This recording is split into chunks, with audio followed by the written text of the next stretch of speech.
I have been playing this game since 2012 on all different classes and I accumulated over 10,000 hours.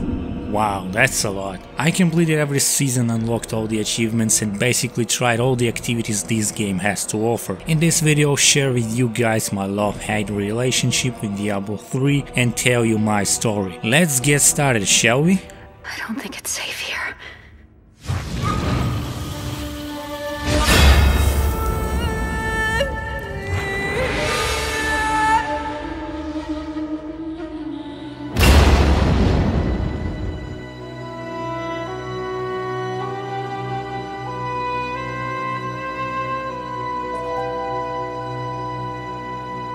Right now on your screen you can see this mighty barbarian, so please say hi kindly.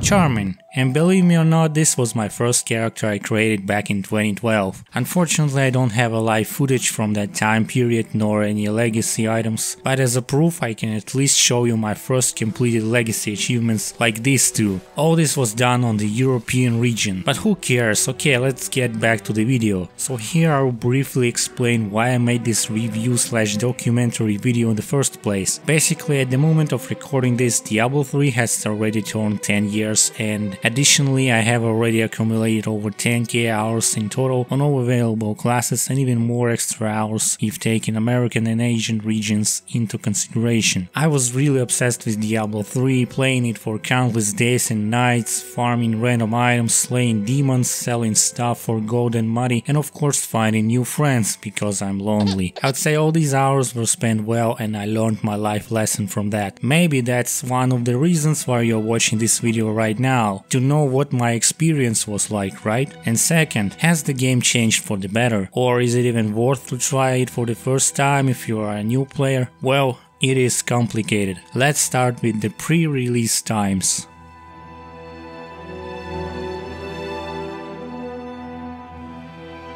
Before the release of Diablo 3, many gamers around the world have been playing several other ARPGs available on the market. I personally played Titan Quest, Sacred 2 and Torchlight. These were some decent games back then and I don't regret trying them at all. Share in the comments what other games you love to play before Diablo 3, I'd love to know. And of course, how could I forget about Autobot Goat and magnificent Diablo 2 Lords of Destruction. Players were really excited to dive deep into these worlds to create a new character, try out and master skills, learn in-game mechanics, create farming routes, share their guides, builds and opinions in person or on the internet, trade with people around the world for items, and of course slay enemies with an exciting sound design and gore. Its game formula can still be found in many other games, even in shooters like Borderlands for example, and it's crazy to believe that this formula still works flawlessly and attracts many new players to this day. And I'm actually surprised that there are still many new players around the globe willing to try this game for the first time on consoles or PC. While this game is definitely not perfect, after all these years it still manages to drag players in. Anyway, after several years and much anticipation, players have finally heard some news about the sequel, and it was Diablo 3. In 2008, Blizzard made this clear, the game officially was under active development and the devs promised to make things right, because they listened to their audience back then. The same year Blizzard also revealed their first trailer at Worldwide Invitational event in France. Nothing else was shown, but players and die-hard fans were hyped as hell. 2010 was probably the most memorable year for Diablo 3 because that time Blizzard posted the first actual gameplay. In these gameplay videos Blizzard explained in details new features like destructible environment, barbarian skills, UI, elemental enhancers, new type of enemies, verticality of maps, 3D dialogue menu which was later scrapped, co-op with a new class Witch Doctor and the Assault Beast in the end of that demo. But this was only the beginning. Throughout that year Blizzard also revealed in-game cinematics for Wizard, Monk and Demon Hunter, and 2 more additional videos explaining follower system and crafting. So basically Blizzard knew how to treat players and how to deliver. In early September of 2011 the devs launched without a notice the first so-called Friends and Family closed beta with no NDA, which included all 5 classes: Barbarian, Wizard, Witch Doctor, Demon Hunter and Monk, and the first part of the Act 1 with King Leoric as the final boss. This same same amount of content was made available later to all players in the open beta, which took place on April 20 of 2012, exactly 25 days before the official release. It was that time when I tried Diablo 3 open stress test for the first time. I tried several classes, replayed the boss fights countless times, enjoyed every second of the music and sound design. So I was absolutely hyped for the release and without hesitation pre-ordered this game. The rest was just waiting. And on May 15, 2012, the wait was finally over. Diablo 3 launched its servers for the new Nephilims who were out of patience to save and protect the sanctuary, but then this happened. The glorious Error 37 screen, which later became an internet meme. People were furious. They couldn't connect to the game service and blamed an entire company for their decision to make Diablo 3 as an online-only game.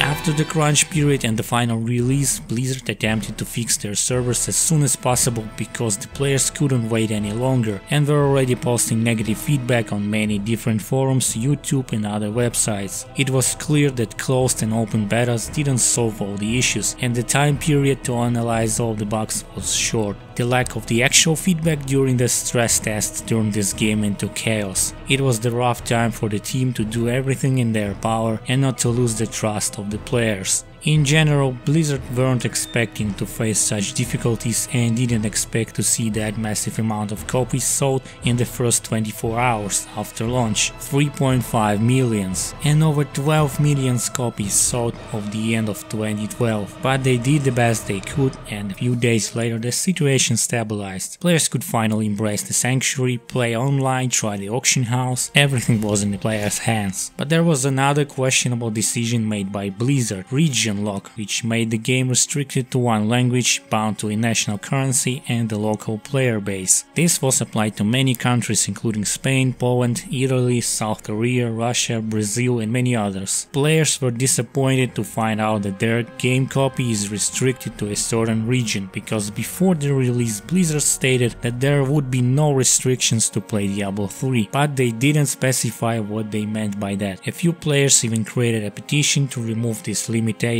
but Blizzard completely ignored it. Diablo 3 dev team even had to explain that players are free to choose their region, but for the right price on their local market. But unfortunately for them, this business decision didn't last long. The player base was harmed, the community was falling apart, and 2 years later, with the release of the Reaper of Souls, this restriction was removed along with the auction house. And after that, players were finally able to freely communicate and play with everyone around the world and enjoy the story together.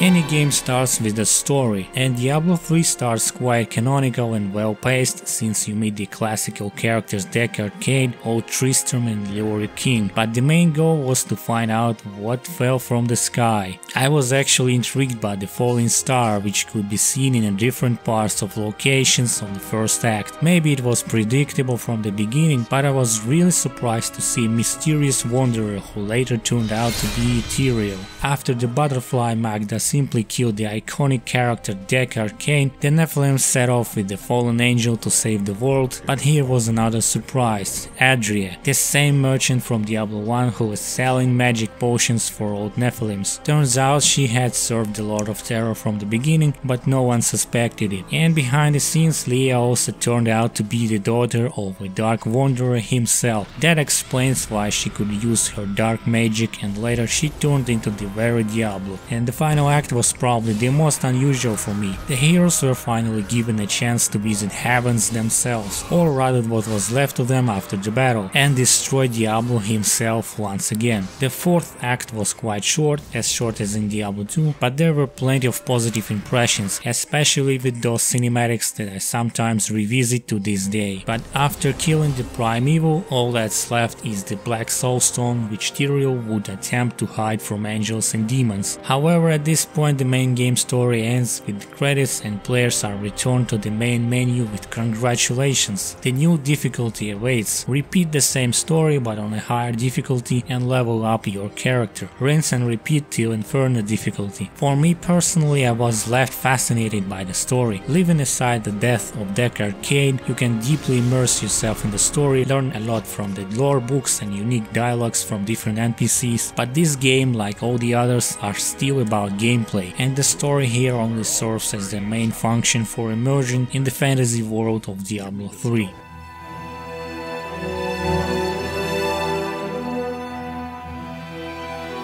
Let's just admit that players come back to this game because of its gameplay and the endgame content, and Blizzard really worked hard on the replayability. Even if Diablo 3 had no story, I would still give this game a high score just for the satisfying combat system, sound effects and loot. Take for example the very first game in this universe, where Diablo 1 barely had any explanations or endgame activities. The whole process was about killing monsters, gaining experience and randomized loot, and this formula has remained unchanged for decades. Apart from classic loot and monster slaying, the game also features a new 3D engine with satisfying physics for each different enemy model, destructible objects like barrels, walls, jars, and a wide variety of abilities that feel impactful with proper sound effects, particles and screen shake. The other stuff includes auto gold picking and questionable health globe system, which intends to speed up gameplay and make it more fast-paced, especially with the recently overpowered sets. And what I really liked after switching from Diablo 2 was the UI and the skill bar that allows a player to assign up to 6 skills and change them on a go. In my opinion, it was really a necessary change, and even after 20 years it was decided to add the same skill panel in the Diablo 2 Resurrected. As for the pacing, Diablo 3 had a very measured pace, especially at the beginning of the game. Back then there were no overpowered builds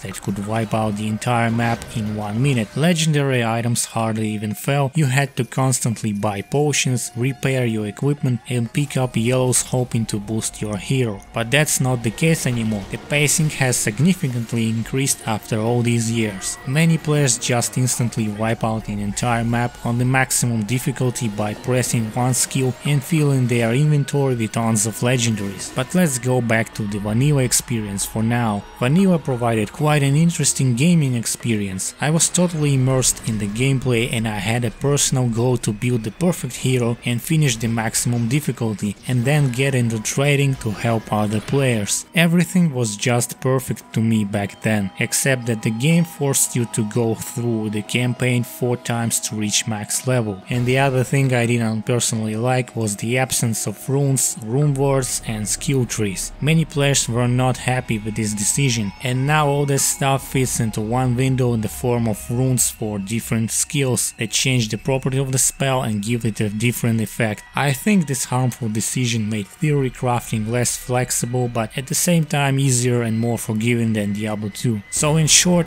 Diablo 3 improved and simplified some gaming aspects, leaving the core of the game untouched. This made the game more accessible to new players who have not played Diablo before, but I assume some veteran players were still dissatisfied and there is nothing we can do about it.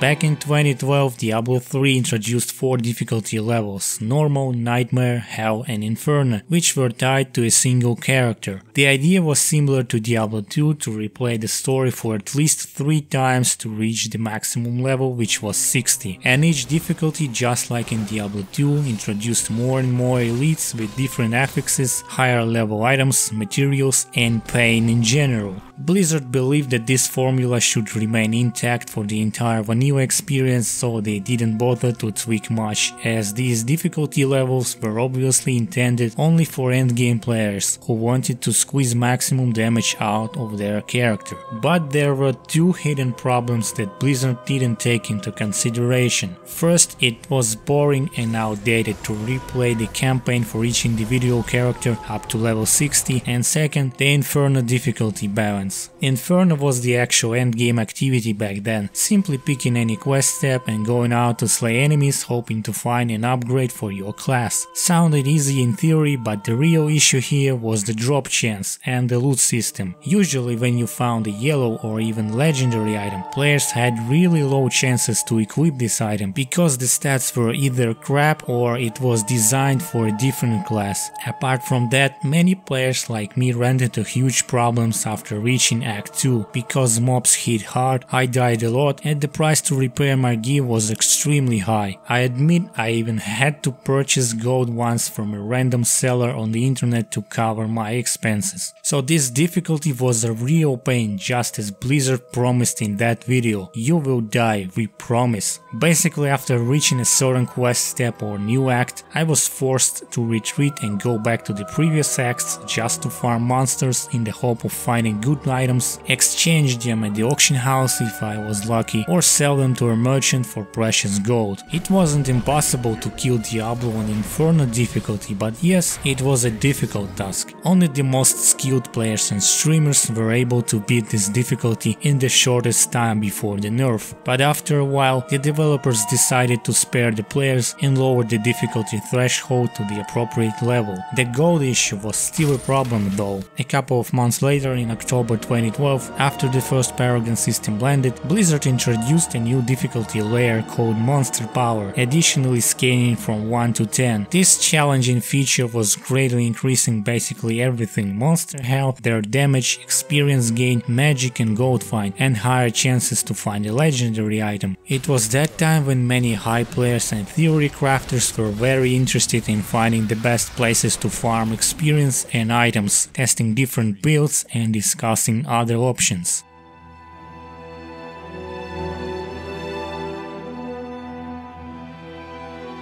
Another issue was actually the auction house itself, but at first everything seemed perfect, in theory. The game didn't force players to spend money for new items, and this trading feature was almost identical to World of Warcraft, but with one exception: to sell these items or materials for real money. It was a very convenient tool for in-game trading between players, but things got messier once players touched the impassable barrier of Inferno difficulty, where their gear and hopes for a good loot were shattered completely. There was no particular reason to suffer on Inferno difficulty trying to find any good item by yourself. This was a rather severe problem for Blizzard before the nerf of Inferno difficulty, and so players could just open the auction house and find the right armor or weapon for the right price, and thus increase their power without much effort. At this point, players were just buying up everything from the auction until they could get to the Act 4 themselves and face the final boss. But then the nerf happened and Inferno difficulty became more accessible. More traders joined in to collapse the market, and many had a desire to sell their junk for the real money, and thus establishing the black market separate from the game. Although the auction house had its flaws similar to modern pay-to-win games, I still kinda miss trading. Even if Blizzard only removed trading for the real currency, it still could be a great place to put your hard-earned items and then trade them for gold.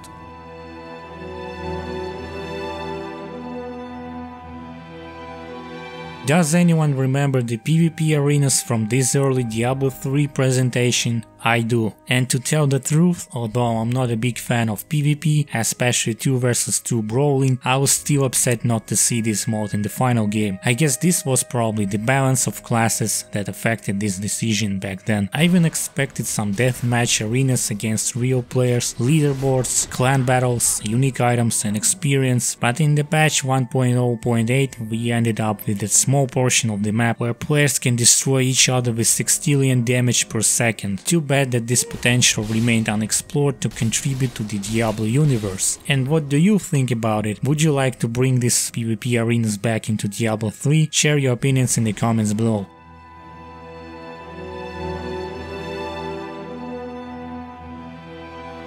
And now it's time to talk about the most beloved and pain topic of this game, which still causes endless discussions about unfair advantage and the negative impact on the balance. The Paragon. Once the players reached level 60 and beaten Diablo himself, they had no idea what to do next. Should they start over again, create another class, start selling items, mindlessly run around the map and kill everything around, or just farm achievements? And the Paragon solved all these unanswered questions. But hold your legendaries, we are talking about the version 1.0, which was kinda great and it didn't cause a lot of problems. Don't worry, we will talk about Paragon 2.0 later in this video. The Paragon cap back then was 100 and it was calculated separately for each new character. 100 levels may sound easy, but it was actually challenging and repetitive. Some players even managed to get it to 100 within 2 weeks, like Kaiser did. But did this make him stronger? Not much, but at least satisfied. At least these Paragon levels were quite useful for playing on higher monster power difficulties. For the devs, it was the obvious solution to the problem to make the game as endless as possible to keep the players in the game for longer, and I don't blame them. Once your hero reached level 60, you started to gain Paragon experience, and with each Paragon level you received extra primary points like strength and vitality. No crits, area, cooldown or other stuff, just plain stats to make your character slightly stronger, and also 3% to magic find and gold find per each level. This new leveling system gave players a sense of progression and confidence to try higher monster power difficulties. Not to mention that for every 10 Paragon levels a character received a unique portrait. These portraits are still in the game, but in the current state they have lost their value, because to get to the Paragon 100 you can simply blink your eye when closing the Greater Rift portal, and there's pretty much nothing else to add about this Paragon system. It existed before the release of Reaper of Souls, it was capped, it wasn't overpowering your character, so it just existed to show others that you were an experienced and devoted player.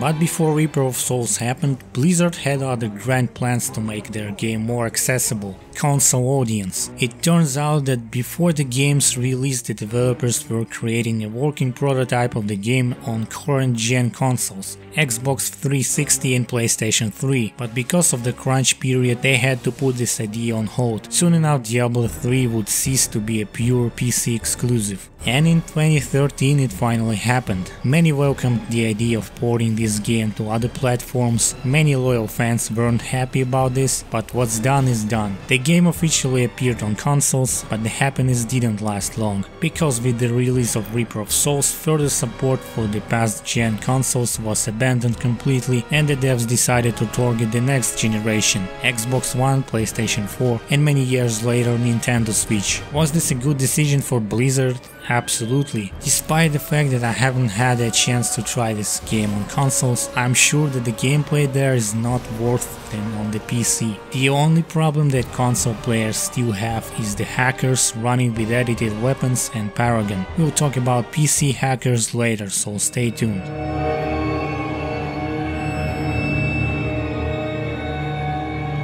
Remember this error 37 and this annoying difficulty system for character progression and the auction house? Well, this was their chance to finally change everything, and the next expansion Reaper of Souls just did so. And I personally thank this guy, Josh Mosquera, who was the lead designer after Jay Wilson left Blizzard, and he made this game more versatile than ever before. He had a clear vision on how to improve this game, and so he did. Reaper of Souls introduced many game-changing mechanics and endgame activities, bounties, seasons, new story and adventure mode, torment difficulty, randomly generated dungeons called Nephilim and Greater Rifts, leaderboards, new Crusader class, reworked Paragon system, tons of new legendary items, reworked potions, completely refreshed loot system which was named Loot 2.0 and many more different changes. Although the release was still rough with this error 37 message again, the rest was a calm and sweet ride. Let's now take a closer look at these new features added in this expansion.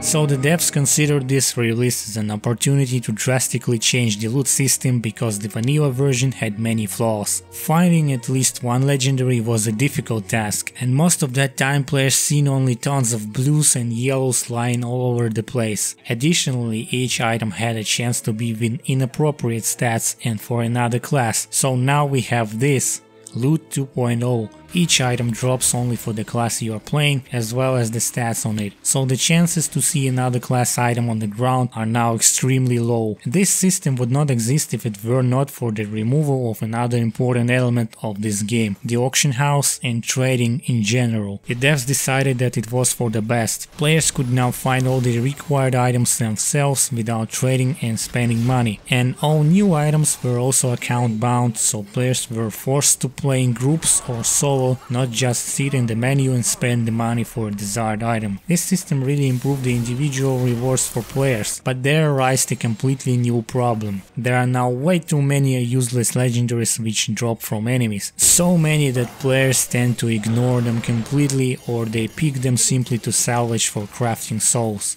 And crafting has also become mostly obsolete because players don't craft yellows or legendaries anymore, well, except for Reaper's Wraps, for example. People only use that to craft sets like Crimson, Kine or Sage. The rest are just garbage. Basically, this Loot 2.0 turns the game into an amusement park and gives players exactly what they want in the shortest possible time. Of course, this doesn't apply much to primals or ancient pieces, but nowadays you can literally find everything for your class and make a build with the right roles within 1 or 3 hours and start destroying stuff.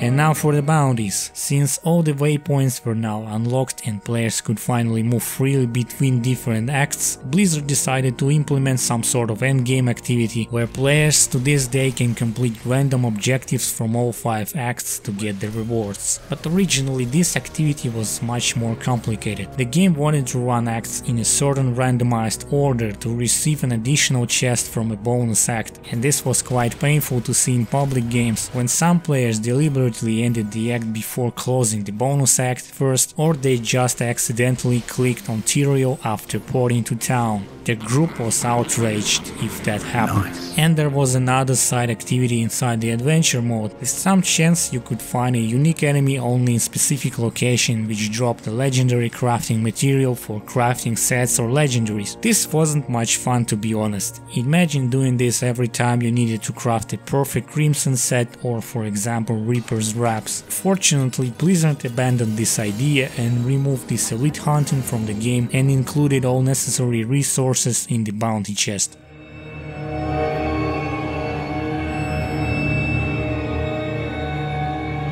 As many players know already, the Paragon 1.0 was completely changed, rescaled, uncapped and updated to 2.0. Just like before, after reaching maximum level, which is now level 70, players start to earn Paragon points that can be spent on any desired stat in 4 different categories that cannot be exceeded. But once you reach level 800, the only choice left is to level main stat, which can be leveled infinitely. Moreover, this Paragon 2.0 is now account-wide and has no cap. That opened many different possibilities, such as faster leveling fresh characters, participating in endgame activities more, and finding new players similar to your Paragon level. This reimagined system has definitely improved the replayability and offered many players to go beyond the limit. I think all the players were thrilled with this reimagined Paragon progression, because the limit of 100 Paragon did not provide any flexibility, as the points were predetermined and didn't reward the players much. However, if Paragon 2.0 has solved these problems, a more serious problem occurred later: the infinite grind.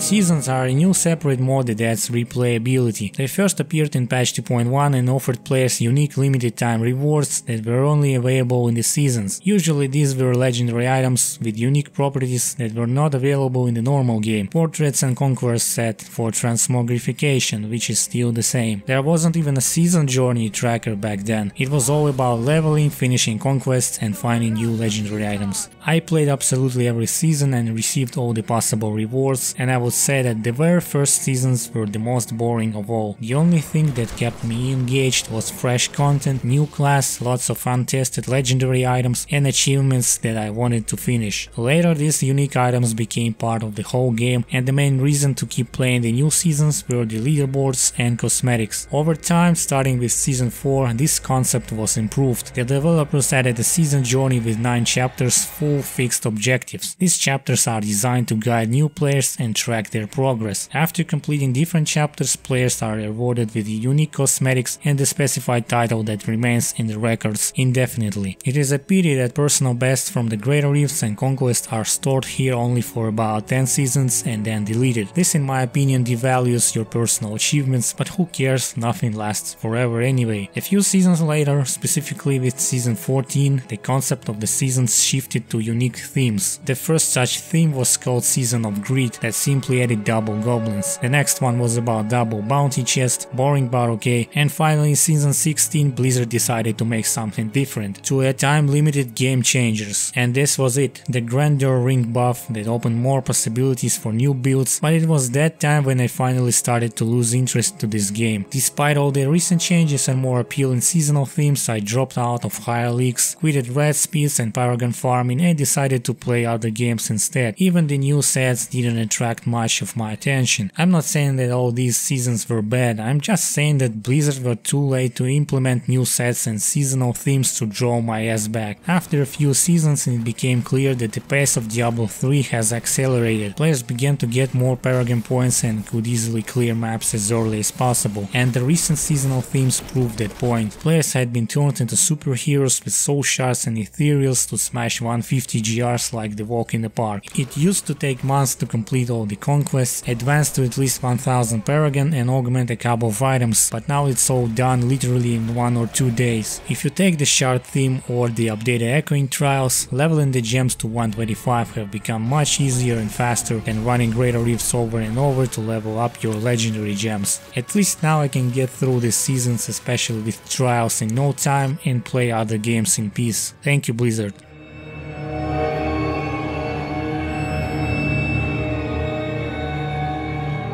Greater Rifts and Nephilim Rifts are undeniably the main activity in this game. They were first introduced in the patch 2.1 and undergone many changes. Originally players had to farm bounties for the Nephilim keys to open the actual Nephilim Rift, kill the boss, receive a keystone of trials and then participate in the realm of trials similar to recently reimagined Echoing Nightmares, but without violence, elites or special effects. Players could test their strength in the arena and attempt to reach the maximum possible wave to receive an appropriate key with which you could open the Greater Rift. And if other players wanted to join a specific level of GR, they also had to contribute that specific keystone to enter the portal. Yes, it was very complicated and time consuming back then, and the Greater Rifts were actually hard for the first few seasons. Marauder, for example, could barely squeeze enough damage to clear Greater Rift level 50. And remember, there were no cubes, no augments, no overpowered set bonuses, absolutely nothing. But then few things changed. Rift Guardian's HP was reduced, XP from killing monsters was reduced and granted only for closing the rift. It was a popular matter years ago to play highest possible GRs, kill some trash, get XP and leave the game. Now of course it is no longer viable. Later in patch 2.4 Blizzard removed the arena and added keystones to the Nephilim Rift bosses to simplify the process of opening portals. This was probably the best time to join this game. It had many livable clans and communities willing to play Greater Rifts, trying their best to learn in-game mechanics and reach the highest possible Greater Rifts. Back then going Greater Rift 50 or 70 was like a suicide mission, and seasonal conquests were actually hard to complete due to the lack of damage and toughness. It was a time when I made a lot of new friends online that I still keep in touch with. Perhaps the Greater Rift portals are the only activity that left me engaged in the game, and it allowed me to find players of my skill. Unfortunately, all good things come to an end and online has started to decline. People began to lose interest in the game because Blizzard couldn't offer anything new. There were no new maps or bosses. Everyone has seen the map layouts and mobs many times before. Of course then came out the Necromancer DLC pack with new sets and seasonal themes, but that interest in the game didn't last long. The main endgame activity has remained the same for years. The only goal that players had was to level up their Paragon and push their luck and skill into the leaderboards. And when there is a ladder, there is always an unfair advantage. That's when the botting problem started to grow. Plus, Blizzard kept oversimplifying greater rifts and boosting sets so much that they had to implement additional tournament difficulties up to tournament 16, so hitting high tier greater rifts was no longer a big problem. The maximum 150 GR though was still unreachable, and many players speculated what would happen beyond that number. But then of course this greater rift has been conquered thanks to the key fishing and perfect maps, and few seasons later we have this. Players easily destroy 150 GRs without effort, and some even manage to use third-party programs like RoSbot to gain an unfair advantage over legit players. It is enough to just open the leaderboards to find many banned accounts with high Paragon. They might not of course directly ruin your personal gaming experience, but they ruin the leaderboards and fair competition in general. That was one of the reasons why I decided to stop pushing leaderboards. It just lost its meaning, and the second reason, it was repetitive and way too fast paced. Yet I still play greater rifts from time to time just to finish the seasonal theme or join my friends for a few runs. Basically the root of these problems is the Paragon. If it didn't exist or if it had a limit, no one would compete, and many players would just enjoy the game, try different builds and cooperate just as in Diablo 2.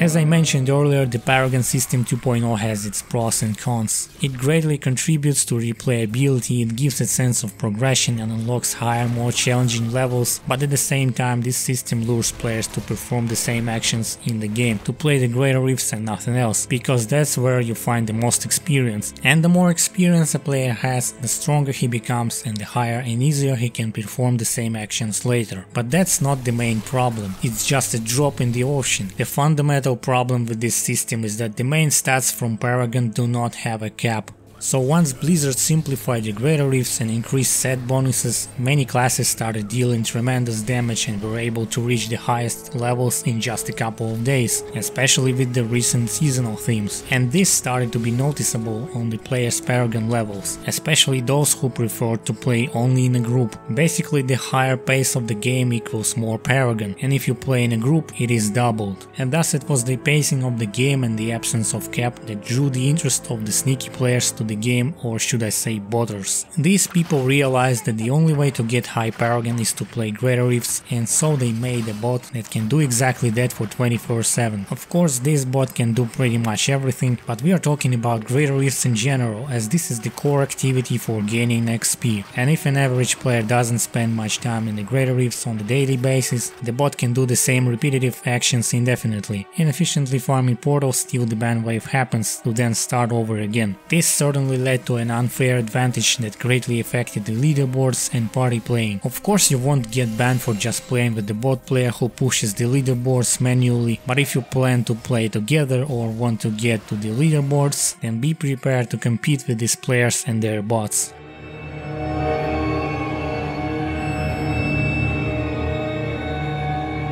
Speaking of bots, not only this kind of automation can ruin this popular and competitive Paragon simulator game. There are many other different tools that can break the game and give extra advantage against normal players. Despite the fact that Blizzard regularly raises a ban hammer to punish bots across all regions, some players still manage to avoid this ban by playing less than 24/7, because it becomes harder to detect such abnormal activity, or if they're still getting banned, they simply purchase a new copy and start from scratch. Funny enough, even after these players are banned, they can still exist in the leaderboards and occupy a few of top ranks. Take a look for example at the previous seasons to see what I mean. And seems Blizzard is okay with that. We ban them, they buy our game, we ban them again, and the process repeats. Nothing personal, just business. But what's proved to be safe are the map hacks. Blizzard never stated their position for third-party tools like TurboHood map hack, auto-clickers or hacked camera view. To those who are not familiar with TurboHood, it is the overlay tool that reads Diablo memory to highlight hidden buffs. It displays additional statistics and hidden corners of the map to find exact spots for pylons missions, elites and exits. I would say it's a great tool to customize your UI, similar to World of Warcraft add-ons, but drawing an entire map without the need to explore is an instant no. Not exactly sure why Blizzard decided not to give players an opportunity to create quality of life add-ons, but they missed that chance, and so the modders took their place who just wanted to make the game more enjoyable. I honestly do not know anyone who would have been banned after all these years for using these programs, because players still have to control their character on their own, unlike the boss.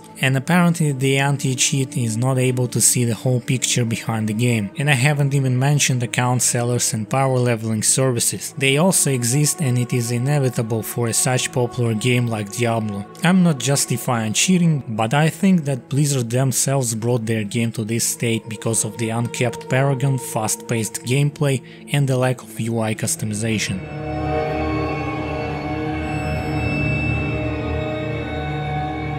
Perhaps not every game can live that long and be supported by the developers, and Blizzard devs continue to keep this game afloat with free content patches, seasons and class rebalance. Since the release of Diablo 3, a lot of new changes appeared. Canais Cube Armory to change characters' equipment without the need to create multiple classes, updated Eminent followers, new Greater Rift maps, seasons, reworked trials, new sets for each class, the Darkening of Tristram event and challenge rifts. Some of these features were taken from the planned expansion after Reaper of Souls, but they successfully complemented the current content and prevented possible power creep. Too bad that the second expansion to this game didn't make it to the release, but even in its current state, Diablo 3 is still a playable product that is constantly receiving new portions of free content.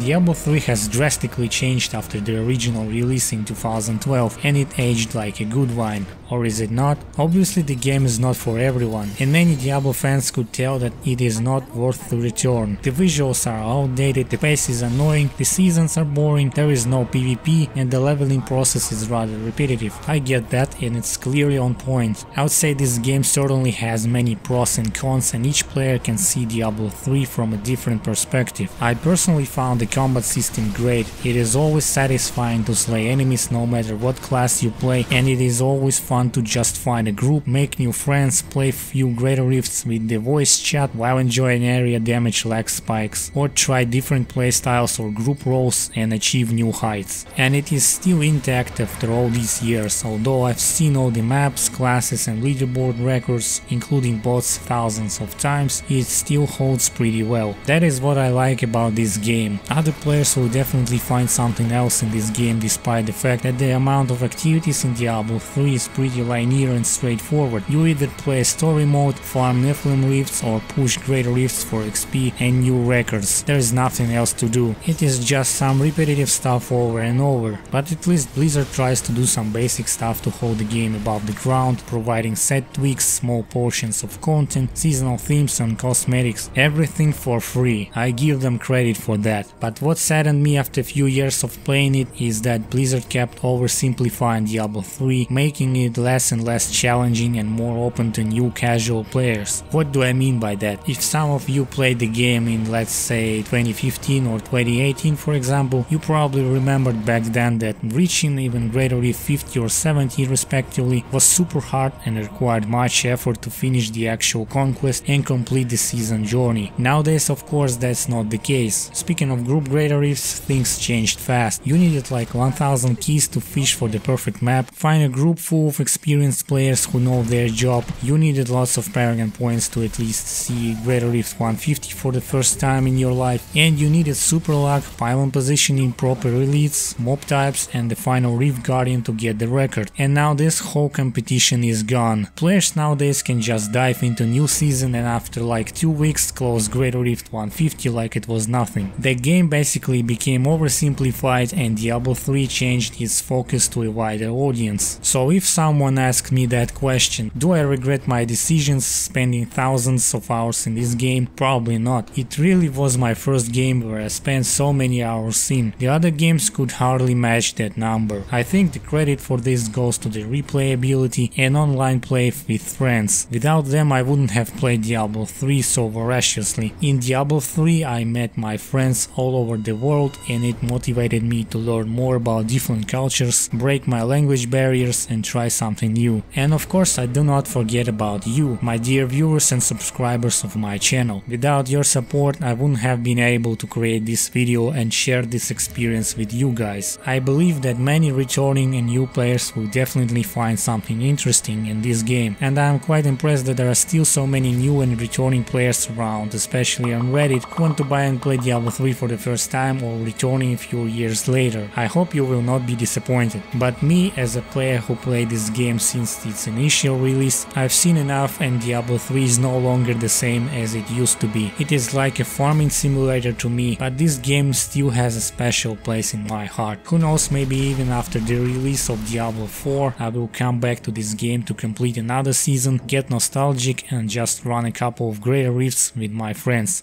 Time will tell. Well, that's the end of my video. Congratulations for making it to the end. I hope you didn't die from my annoying voice. I've put so much effort into this to make it possible, so I want to thank you for watching this long documentary/review video. What do you think about this game? How many hours you spend in it? What do you like and don't like about Diablo 3? Share your thoughts down in the comments, and please don't forget to share this video and subscribe to my channel and give it a like. I love you all guys, and I'll see you in the next videos. Have a nice day and stay safe.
Are you still watching this video?